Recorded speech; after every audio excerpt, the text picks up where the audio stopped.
안녕하세요. 보이는 어탐의 낭만올릭입니다. 오늘은 바다에서 여러분에게 웨이트 포인트가 무엇인지, 그리고 웨이트 포인트는 어떻게 생성하고 어떻게 관리하는지 한번 같이 알아보도록 하겠습니다. 오늘 영상은 상세하고 목적성에 맞게 빠르게 진행하겠습니다. 끝까지 오늘 영상을 보시면 여러분의 조가에 큰 도움이 될 내용이 가득하다는 것을 영상을 끝까지 보시면 아실 수 있을 것입니다. 어탐에 익숙하지 않은 분들 중에는 웨이포인트가 무엇이지 궁금해하는 분들이 있을 수 있습니다. 기본적으로 웨이포인트는 다음과 같습니다. GPS 좌표로 설정된 지점으로 계속해서 돌아갈 수 있는 지점을 말합니다. 물속 어초나 물고기를 발견하거나 큰 고기를 낚은 지점, 이렇게 다양합니다. 또한 하루 종일 낚시하다 보면 여러 위치를 옮겨 다니는데요. 그러면 항적이 남습니다. 항적은 보트가 계속 이동하는 궤적이라고 생각하면 됩니다. 즉 GPS 경로점들이 남는 거죠. 이것 또한 웨이포인트의 연장으로 아주 중요합니다. 웨이포인트는 하나의 지점이지만 항적 경로는 그날의 낚시 패턴을 이야기하는 겁니다. 자, 그럼 웨이포인트를 생성하는 방법에 대해서 알아보겠습니다. 자, 지금 연습 화면이기는 한데 지금 보트의 자선 위치가 이렇게 앞으로 이동을 하고 있습니다.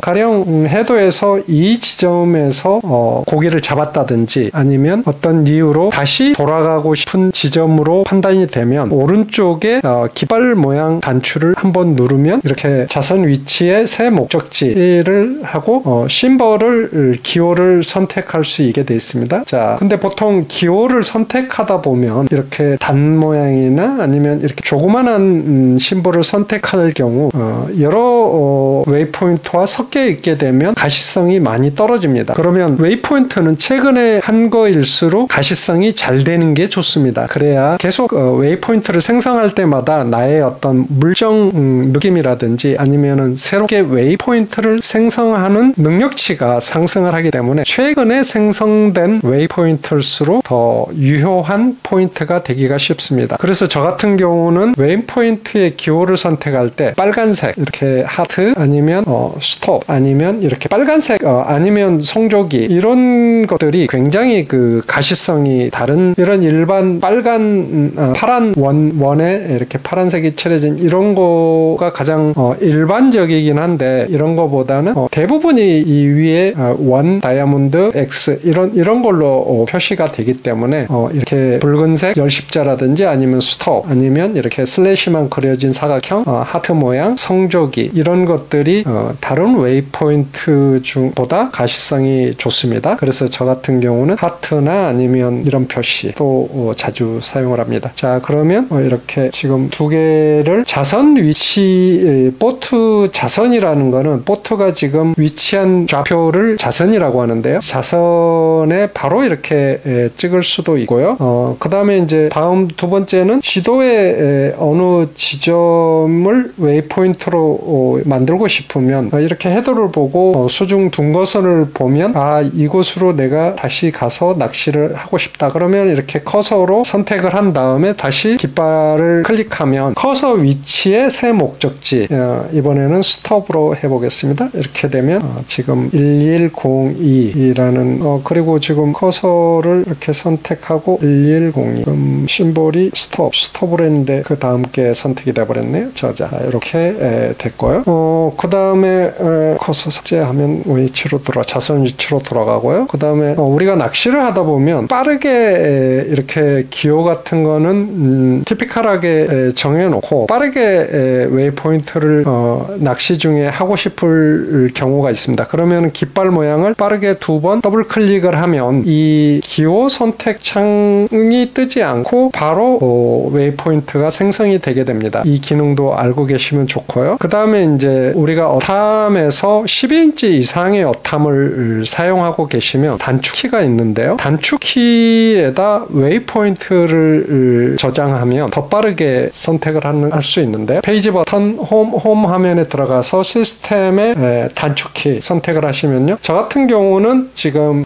파란색 하트로 목적지를 단축키를 누르면 목적지가 바로 생성될 수 있도록 해놨고요. 그 다음에 이 페이지 버튼을 눌렀을 때도 하트 모양 이렇게 웨이포인트 기호를 빨간 하트로 해서 생성되게 해놨습니다. 이게 이제 길게 눌렀을 때 페이지 버튼을 한번 누르면 홈 화면으로 들어가죠. 근데 이제 이 페이지 버튼을 길게 누르면 목적지 이 하트 모양이 이렇게 될 수 있도록 이렇게 해놨습니다. 자, 그러면 한번 빠른 기능 키로 한번 선택을 해보겠습니다. 자, 자선 위치에서 페이지 버튼을 길게 누르면 웨이포인트 빨간 하트 웨이포인트가 하나 생겼죠. 자, 그리고 여기가 포인트가 좋을 것 같으면 커서를 선택한 다음에 커서로 지점을 선택한 다음에 4번 단추를 한번 이렇게 짧게 누르면 바로 여기에 파란 하트 웨이포인트가 하나 생성이 됐습니다. 자, 지금까지는 자선 위치에서의 웨이포인트 생성 그리고 커서로 지정을 하고 웨이포인트 생성하는 방법을 알아봤고요. 빠른 액세스 단축키로 어떻게 빠르게 그러니까 웨이포인트 깃발 모양을 더블 클릭해서 단번에 설정하는 방법. 그 다음에 페이지 버튼을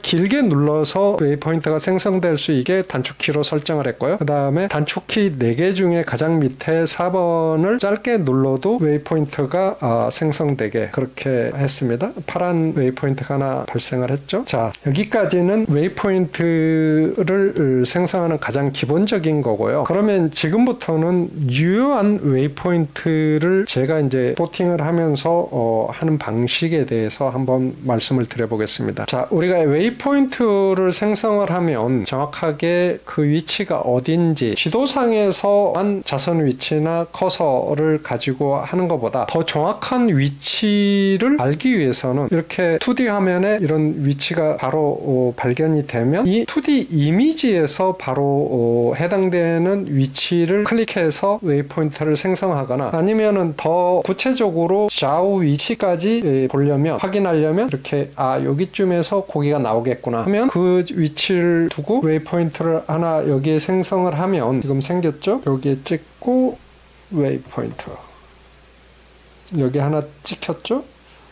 네. 여기 요 위치 그러면 이제 지도에 연동돼서 같이 지도에도 찍히고요. 그러면 정확하게 좌우 위치와 전후 좌우 위치와 바닥의 스트럭처의 정확한 위치에 대한 포지션이 이렇게 해도에 또 나오고 요 위치에 그러니까 물속의 어떤 깊이 아니면 좌우 전후 스트럭처와 연관된 지점이 정확하게 찍히는 거고요. 그 다음에 2D에서도 여기쯤에서 나오겠다. 여기쯤 포인트가 보통 이렇게 사이드 이미지에서 웨이포인트를 찍는 것보다 저 같은 경우는 2D에서 웨이포인트를 직접 입력해서 많이 찍는데요. 이유는 어군을 가장 빨리 포착할 수 있고 어군이 나올 만한 위치가 2D에서 자주 발견이 됩니다. 그래서 저 같은 경우는 2D에서 이렇게 선택을 하고 웨이포인트를 찍는 경우도 많습니다. 이렇게 찍고 여기 하나 발생을 했죠. 그러면 지도에 바로 하나 나오고요. 요 위치 그러면 커서 삭제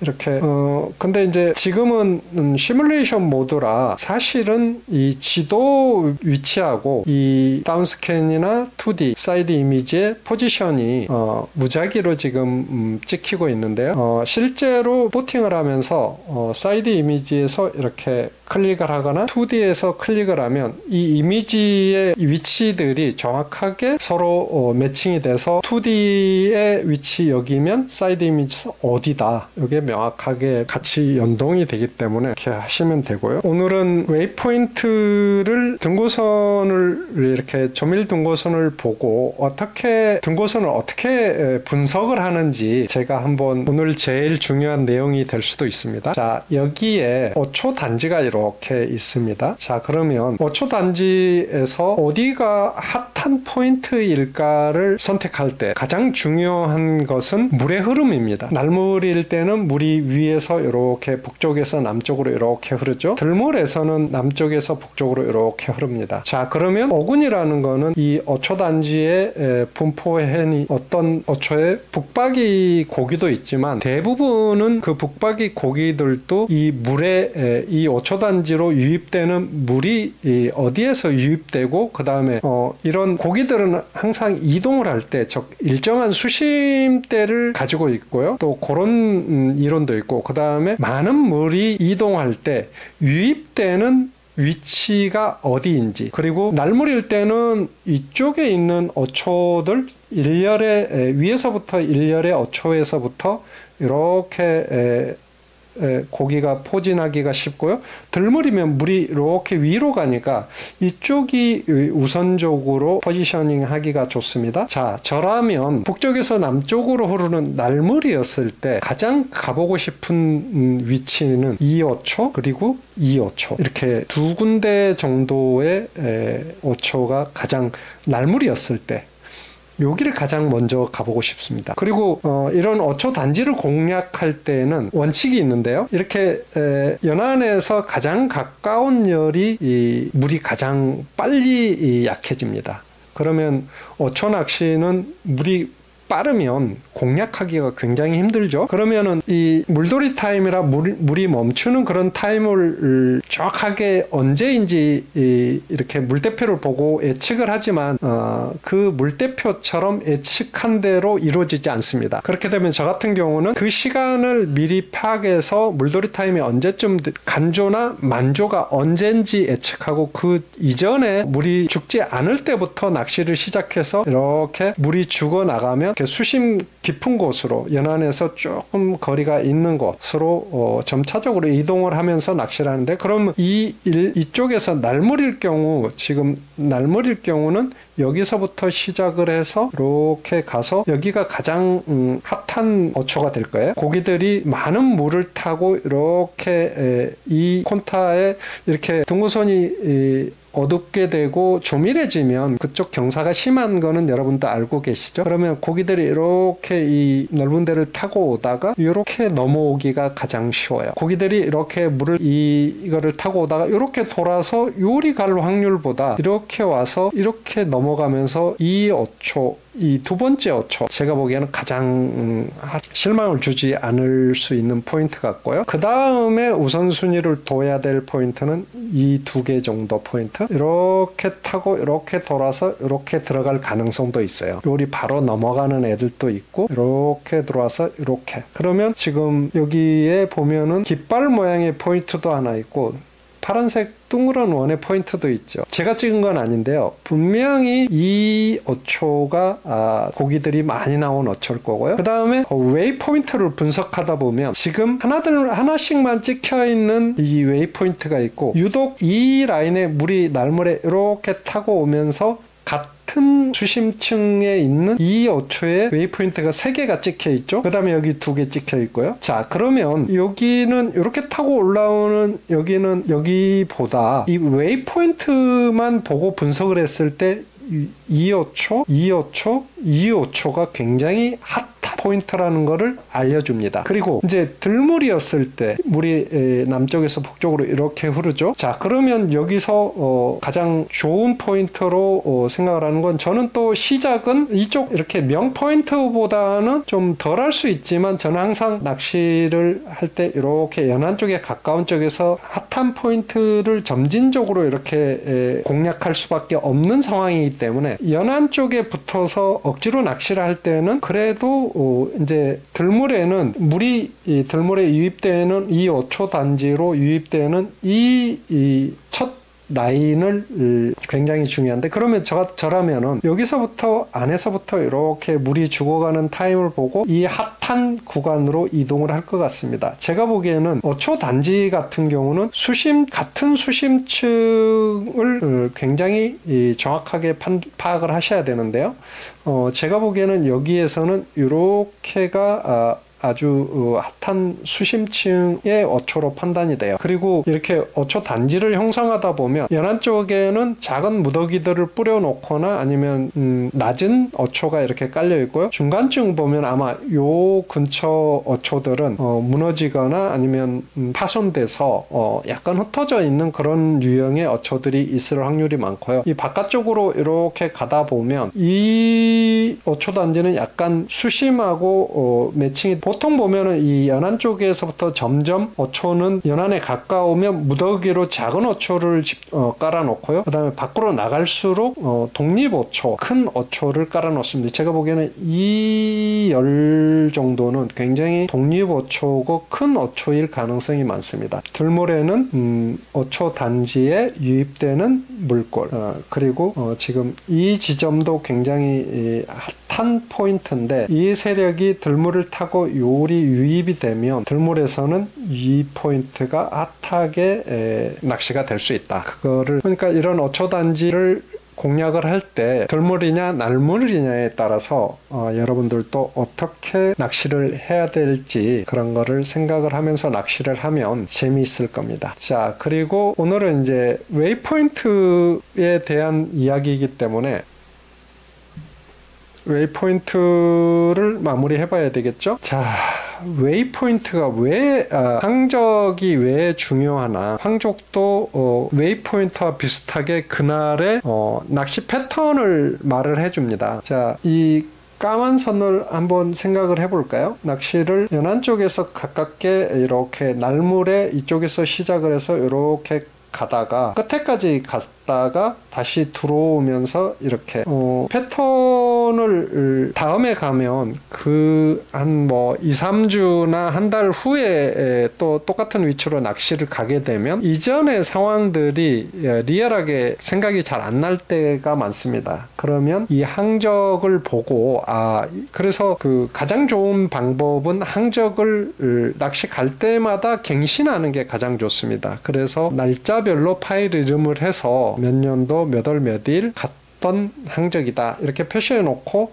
그리고 어떤 분들은 어탐 살 때 만들기 시작한 항적을 어탐 팔 때까지 어탐을 다른 사람한테 양도할 때까지 그냥 계속 한 항적으로만 연결을 해서 그냥 항적이 꽉 찬 분들도 봤습니다. 그렇게 사용하시면요 어탐도 버벅이고 좋지 않습니다. 그리고 항적을 활용할 수 있는 방법이 없어집니다. 너무 계속 반복되는 라인들이 흔적들이 남아버리기 때문에 이게 언제 갔던 항적인지 이런 걸 알 수가 없게 됩니다. 그러니까 여러분들도 낚시를 한번 가면 항적을 새로 생성하고 그 방법을 한번 보여줘 보겠습니다. 자, 목적지에서 항적이 있죠. 여기 지금 항적 010 10번이 지금 기록 중에 있죠. 이거를 끄고요. 그 다음에 신규에서 보통 항적을 만들 때 색깔을 잘 사용을 하셔야 되는데요. 색깔이 이렇게 검정색과 이렇게 좀 어둡고 회색 계통 이런 계통을 사용을 하게 되면 가시성이 떨어져서 이 라인을 내가 명확하게 내 흔적을 남기기가 어렵습니다. 그래서 저 같은 경우는 이 빨간색이나 밝은 쪽 계열을 많이 사용을 하는데요. 초록색으로 하고 저장. 자, 그러면 이렇게 11번 항적이 나왔고 켜졌죠. 자, 그리고 X. 이제 그러면 여기서 이제 초록색으로 생성이 됩니다. 초록색으로 새로운 항적이 생기고 있죠. 여기서 끊어졌고, 이거를 매번 낚시 갈 때마다 이렇게 항적을 갱신해서 가끔은 너무 많은 항적이 쌓이게 되면 지울 필요도 있고, 이렇게 매번 언제적 항적인지를 이렇게 추적할 수 있도록 명확하게 파일명을 남겨서 보관하시는 게 좋고요. 오늘은 어초 단지 핫포인트 분석하는 것에 대해서 자세히 알아봤는데요. 이렇게 계속 물정에 대한 분석에 대한 저의 어떤 경험들을 여러분들과 계속 공유하는 게 보이는 어탐의 콘텐츠를 잡아가는 주제이기 때문에 이런 내용들에 대해서 궁금하고 이해할 수 없고 그런 분들은 구독, 좋아요를 눌러주시고요. 알람까지 설정해서 새로운 영상이 올라오면 확인해서 어떤 내용인지 보시면 감사하겠습니다.